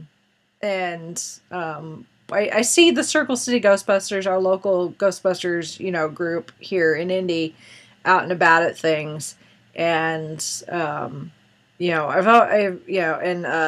Tony Troxel from Indiana Geeking. He's friends with a lot of them and I don't know if he's actually done a Ghostbuster or he's going to eventually. But I've always said, I like the idea of Ghostbusters. I don't necessarily like the idea of carrying the proton pack because I have a lot of back issues and everything. So even with like the Alice cage that they use to help distribute the weight, it would still be uncomfortable for me. That's not their problem. That's just my issue. I need a whole body transplant is what I need. But they were talking about the proton packs and it just kind of dawned on me. It's like, well, I don't necessarily want to do a Ghostbuster, but what about a Doctor Who Ghostbuster kind of mashup type thing? And the more I thought about it, I was like, I really like this idea. I wonder if I could pull this off in time for Doctoberfest.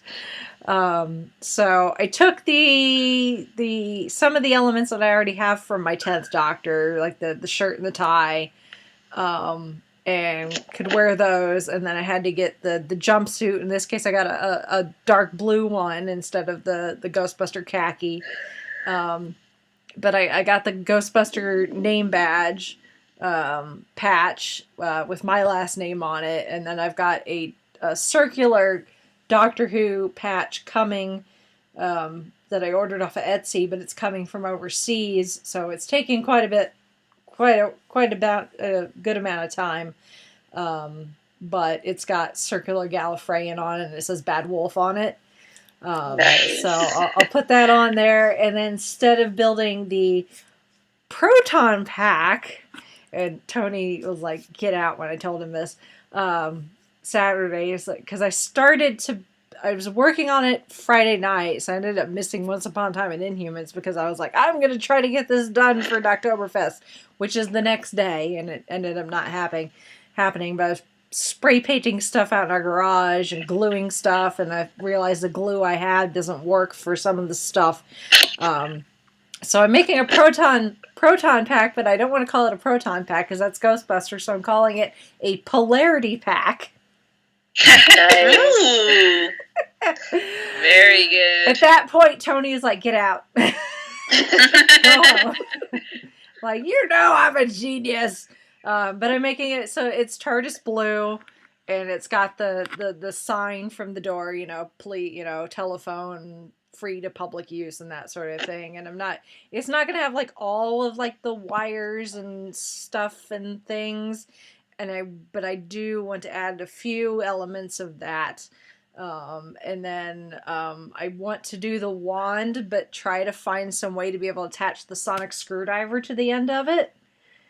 But I haven't quite figured that out yet. How, because I want to be able to take the screwdriver off and on, not make it a permanent piece of the wand. So if anyone out there's got any ideas, that could easily attach and detach the 10th Doctor's Sonic, please message me on the Facebook page or whatever.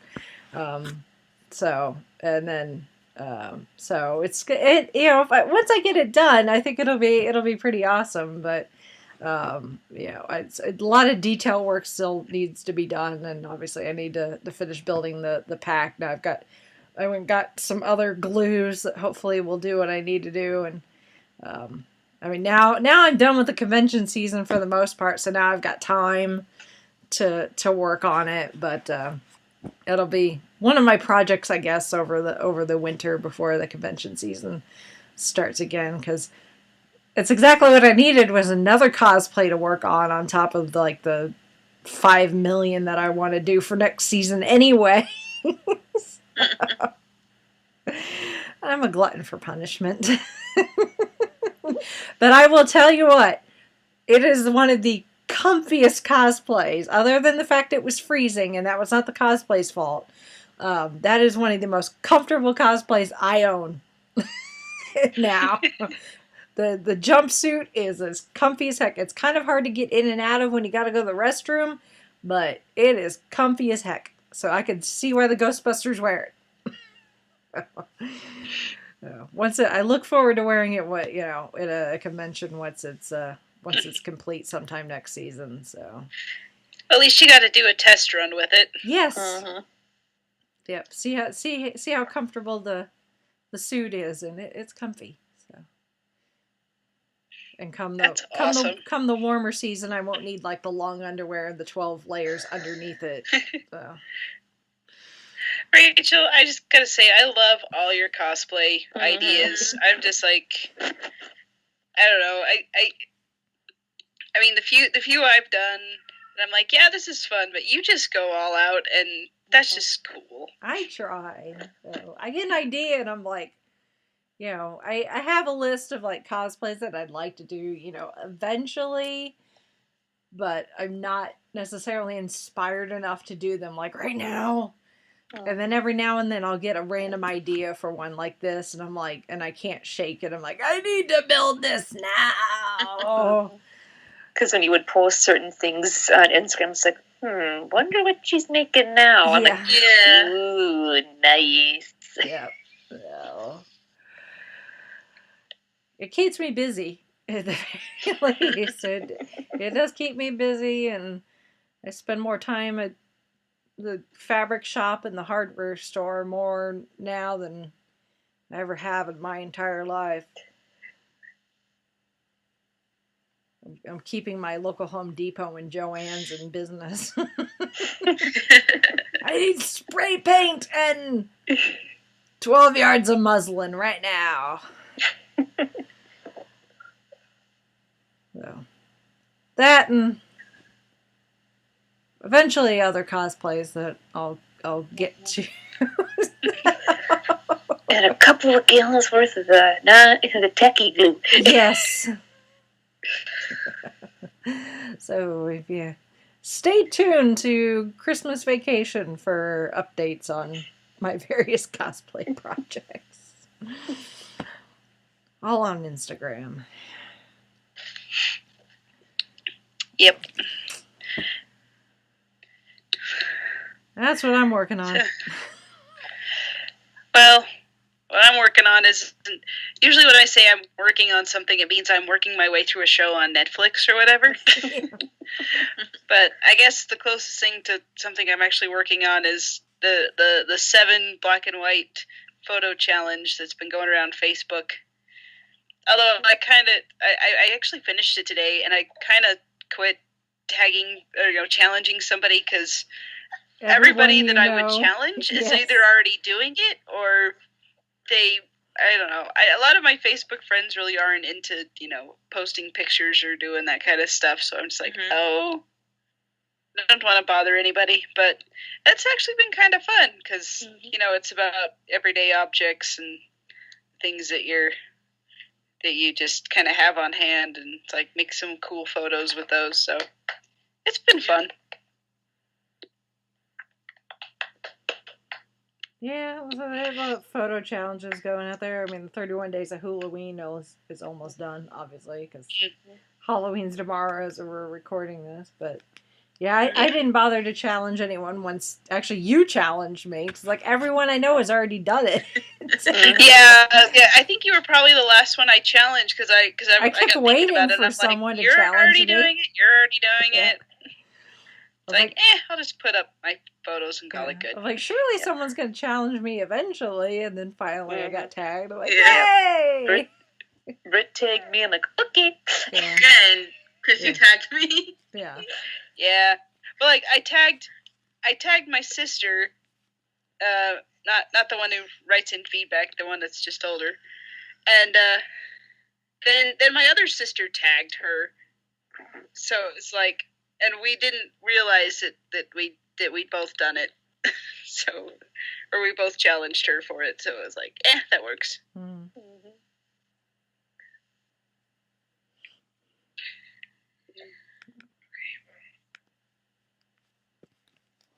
What else is everyone working on? Anything? I don't know what else I'm working on. That's about all I've got. Just work. Everyone's working Just on work. Yeah, I was gonna say walking on walk. Hey, there's nothing wrong with that. Yeah. That's true. Yeah.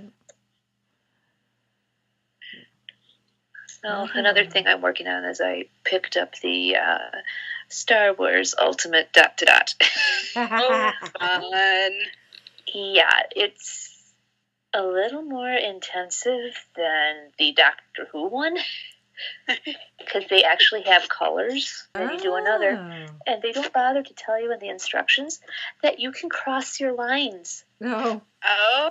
Because the crossing the lines helps make it, helps form other angles or shadows or that. I was like, okay. Because, some of the other extreme ... I've worked on, it's just like, nope, they don't do that. Yeah.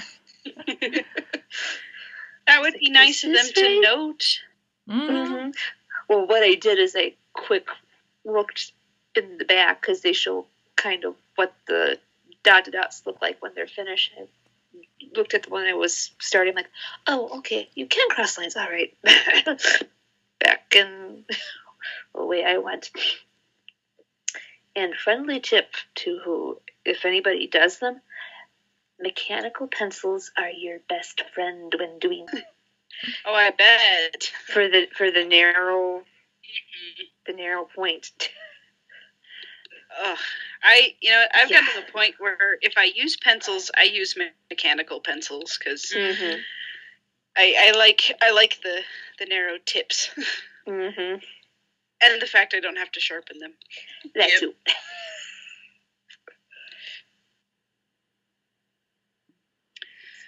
That's what I've been working on.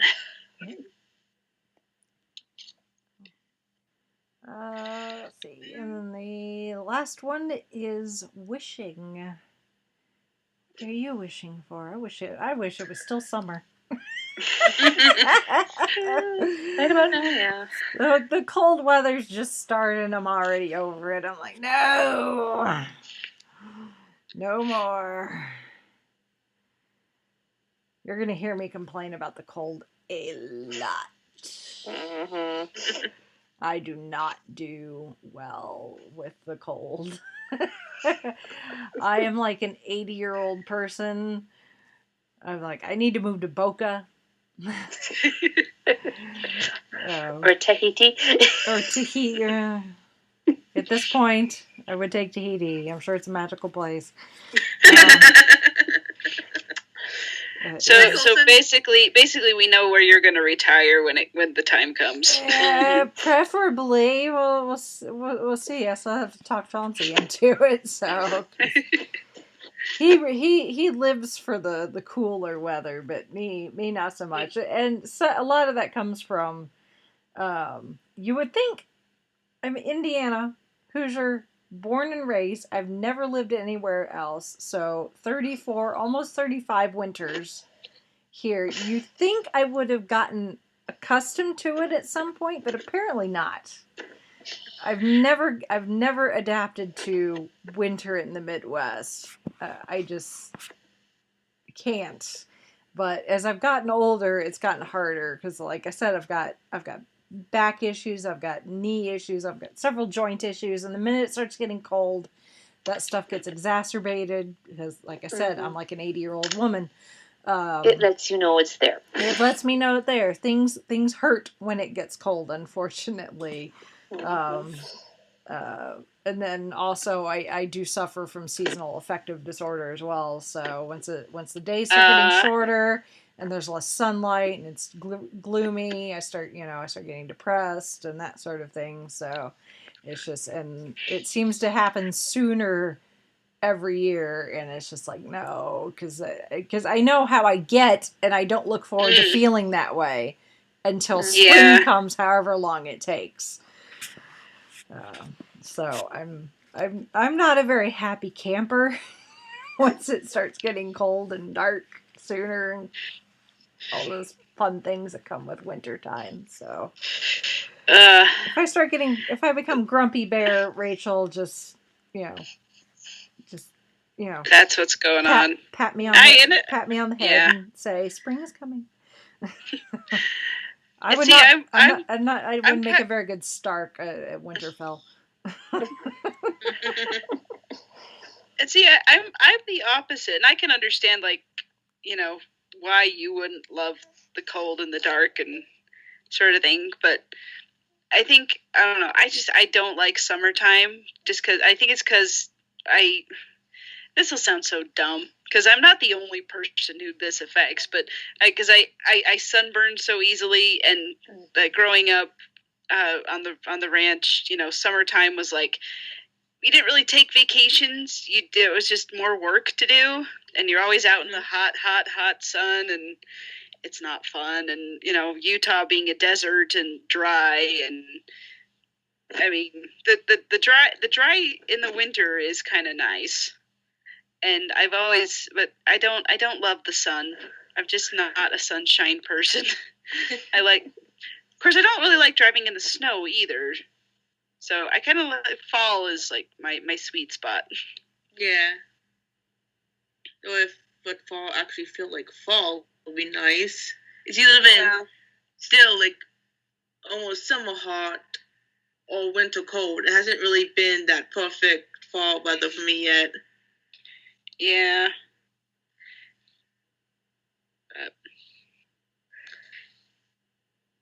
So I don't know. Wishing for, I don't know, just looking forward to Christmas, I guess. Yeah. Thanksgiving and Christmas and all that good stuff. Pleasant holidays with loved ones. Exactly. Yes. Mm-hmm. That's about it. Mm-hmm. Same. Yeah. Same for me too. Mm-hmm. Yeah, I think it's safe to say we probably all wish all our listeners who will be participating in the trick and treating tomorrow to have a good time and be safe and and more treats and tricks. More treats and tricks, but don't make yourself sick. Mm-hmm. Yeah, pace yourself. Pace yourself. Save all that. The candy's still gonna be there, so don't work it down all the way. Yep. All at once. Make it last until Thanksgiving, and then you can pick right back up again with pie. And exactly. Now this is what the holidays are about. Yes. Starts with Halloween and goes through till New Year's. Yeah, and then you find yourself your pants don't fit. You get to New Year's and you're like, all right. Time for change, and then Valentine's Day hits, and you're like, oh, never mind. I was going to say, time for that resolution that ends up failing. Yes. Yep. Or that reminds me, it's sort of related, but it's not, but it's kind of funny. So, I had a baby 2 months ago, as we've talked about previously. Yep. So I was sort of limited in my wardrobe while I was pregnant. But then I go back to my closet and see, okay, I need a pair of jeans. What can I find? What can I wear? And I'm looking, I'm like, and I knew in my mind, yes, these will fit me now again. And then I actually put them on, and I'm like, these fit me. It's a miracle. And it's like, oh, yeah, that's what happens when you lose 30 pounds in 5 minutes. Yes.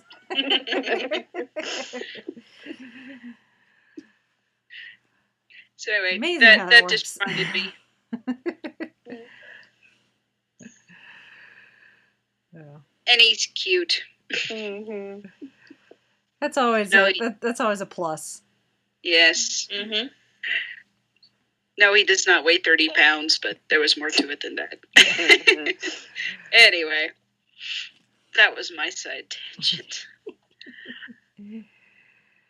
Well, if any of our listeners want to chime in on anything we've discussed here, what we're currently doing, or on any of the other topics we've covered in the past, or that we may cover in the future even, you can send us feedback. Our email address is fiveishfangirls@gmail.com. You can also visit our website, which is the5ishfangirls.com, and we have links to our social media pages all over our website, as well as our regularly scheduled content and show notes. So, links to things that we've mentioned in the news and such. You can also leave us comments on Facebook and Instagram, and we'll read those out as feedback. We also have ways to support the podcast financially. If you can contribute and feel so inclined, we thank you for doing so, for those that do, on our Patreon page, also linked to on our website. And, with the aforementioned holidays coming up, Christmas and things, we have our Amazon store.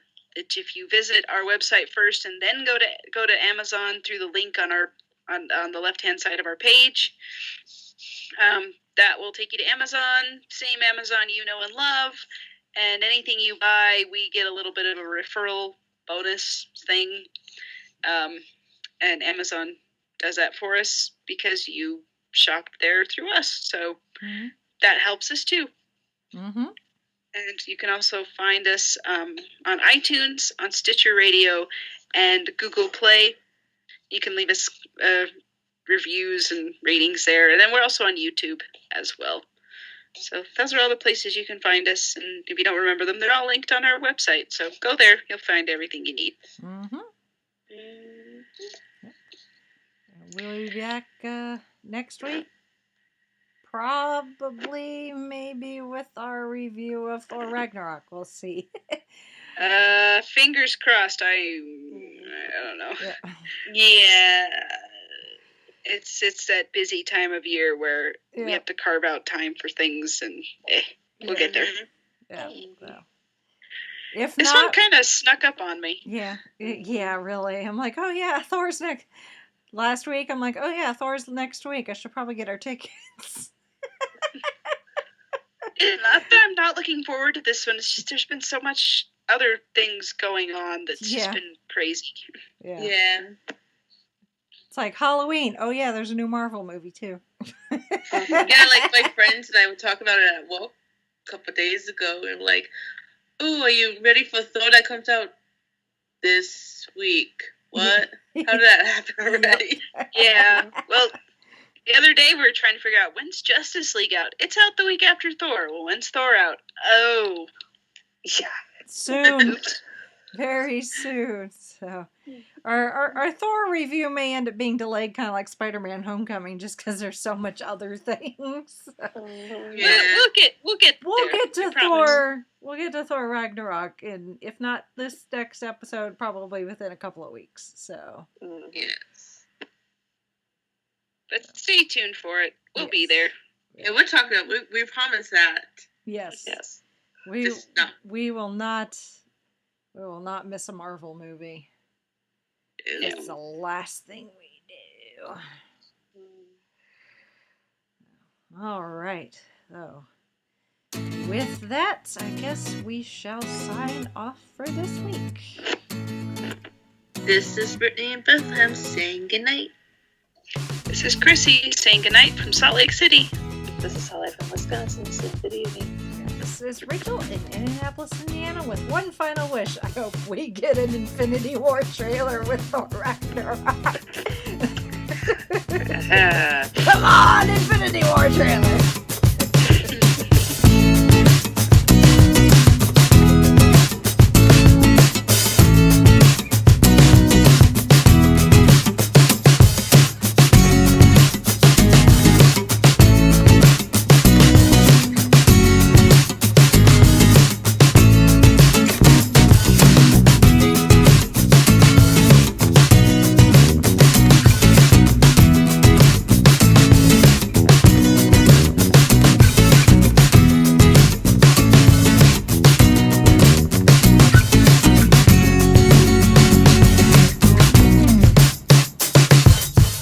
You have been listening to the Five-ish Fangirls podcast.